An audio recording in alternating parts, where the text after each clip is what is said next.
Hello. Today I want to talk to you about the importance of fermentation and also to just give you the simplest fermentation recipe so you can make your own at home.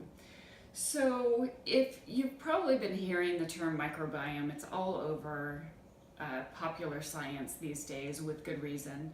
So the microbiome is the fungi, the bacteria, the pathogens and viruses that are teeming on and in our body. We are far more bacterial than human in terms of ratio of bacteria to human cells. And over millions of years, we've developed this symbiotic relationship with the bacteria that is essentially hosting human life. Science is really catching up with traditional food practices of including fermentation in the diet and understanding that the best way to create a robust microbiome, one that influences our mood, our mental health, our weight, our energy, our metabolism, our libido, that the best way to influence our microbiome in a healthy way is to add fermented foods. David Perlmutter is a neurologist who's fairly renowned in the functional medicine world, and a couple of years ago he wrote a book called Grain Brain, and then he followed it up with a book called he followed it up with a book called Brain Maker, and that was all about the relationship between the gut and the brain. And he writes, the microbiome influences everything about our health. How we feel both emotionally and physically hinges on the state of our microbiome.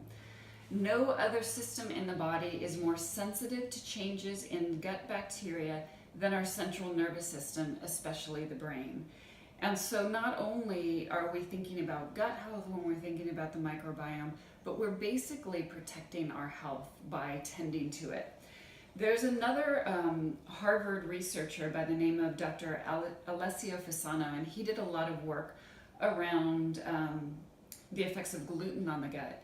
And he says that hands down, the most significant factor related to the health and diversity of the microbiome is the food we eat. So let's get going. So fermented food is basically food that is rotted to our benefit. It's controlled rotting, but we want to take advantage of the bacteria on our food and cultivate it so that it's safe, so that when we eat it, it helps add to the variety and number of our bacteria. So the simplest ferment that we can make is sauerkraut. And so all you need is a head of cabbage and a tablespoon of sea salt.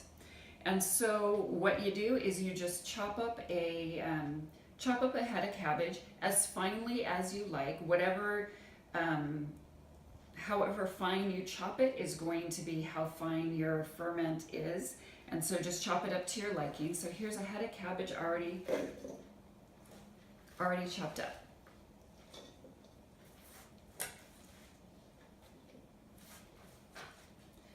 And so what I'm going to do is I'm going to add a tablespoon of sea salt. So basically the recipe is 1 tablespoon of sea salt per 1 head of cabbage, okay? And the function of the sea salt is to break down the cell walls of the vegetable, which helps get the liquid out of the cabbage, which is going to help form the brine. And it also, as it breaks open the cell walls, it gives the bacteria which is on the cabbage access to the starches inside the cabbage, which basically it will need to ferment. And so what I'm going to do is I'm just going to start kneading the salt into the cabbage, helping mechanically with my hands to break down the cell walls with the help of the salt.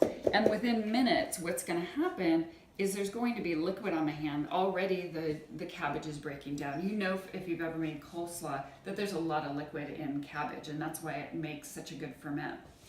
And so I can either continue to break it down with my hands by kneading it, Or if I don't feel like messing with it, I can just cover it with a tea towel for 45 minutes to an hour and let the salt continue to do its work. And by the time I come back, there's going to be enough liquid to work with. So what I'm going to do is I'm going to start putting the wet cabbage into the jar. Now, I could have skipped the whole kneading thing and just used my fist to start packing down the cabbage, and this would also help break down the cell walls. And immediately, like, I can feel the brine start to seep up. But what I'm doing is I want to create an anaerobic environment for the bacteria. They don't want air, so anaerobic is no air. And so by packing it in with my fist, I'm getting rid of the air pockets, but I'm also helping the brine come out of the cabbage, okay? And when you're buying ball jars, just make sure that you get the wide mouth ones, because obviously you're not going to be able to fit your fist in it. There are different tools that you can use if you don't want to do it this way.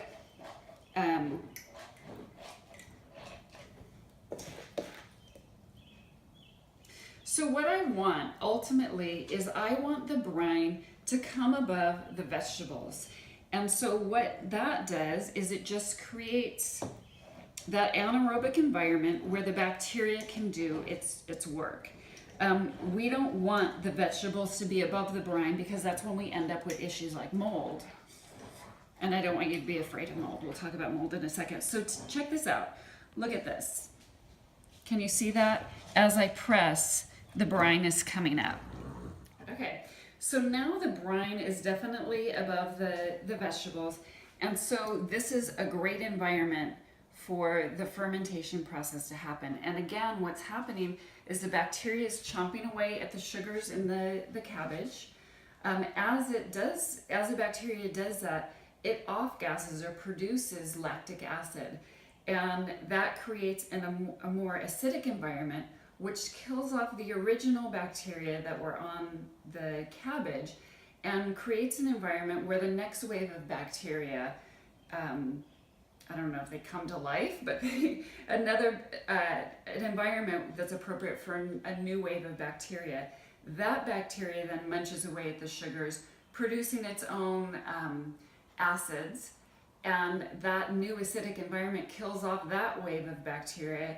And so there's wave after wave of bacteria. So don't worry about the original bacteria being bad for you, because it's long gone by the time fermentation is complete. And so that lactic acid and the bacteria that are growing in the fermentation, both of those are very healing for your gut. The lactic acid in and of itself is very healing for the digestive lining. So, but what it tastes like is it tastes like vinegar.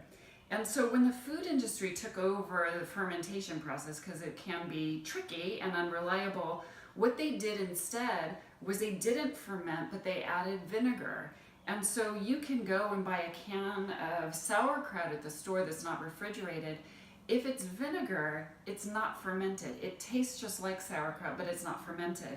Vinegar is a preservative, and fermentation is, we don't want preservation, we want it to rot, right? So anyway, so now I have the brine above the cabbage, and what I'm going to do is I'm going to take one of the original cabbage leaves and I'm just going to tuck it over the cabbage, and what it does is it just creates a seal so that the little bits of cabbage don't come above the brine. And then what you need is a weight, because the weight will hold down the vegetable and cause the brine to stay on top. So you can do something as easy as putting water in a baggie and letting that serve as your weight and also your seal.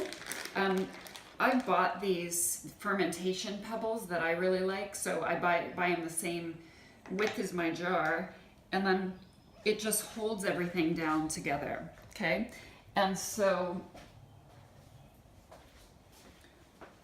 I just make sure that there's no little bits of cabbage that are above the liquid, taking those out, And then what I'm going to do is I'm just going to cover it with a cloth, put a rubber band around it, and I'm going to let it sit out of the sun on my counter for 1 or 2 weeks.